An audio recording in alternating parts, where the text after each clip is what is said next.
Here we have our assistant Ava approaching the miter saw for the first time. Notice it's too tall for her and that she's not wearing her safety glasses. This is not safe or not proper for our technology lab. Put your safety glasses on.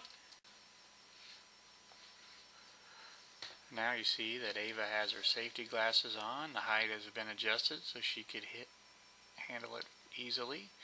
She's testing out her range of motion. Now you're safe to work.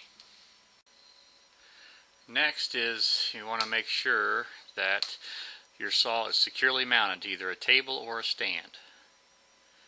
Then you're ready to begin. Bring your workpiece over to the saw. Roughly line it up with where the saw blade's going to go with your cut mark. And in this case, it's a long piece, so you want to support not one but both ends of the workpiece while you're cutting. This keeps the workpiece from pinching on the saw, reducing the chance of kickback or any other possible injuries.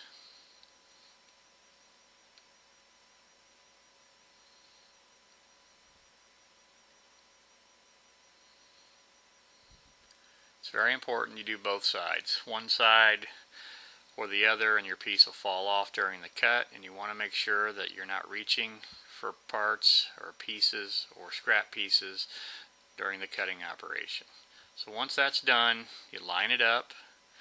You want to run a kind of a test pass. The guard moves out of the way. You see where the blade lands right on the line.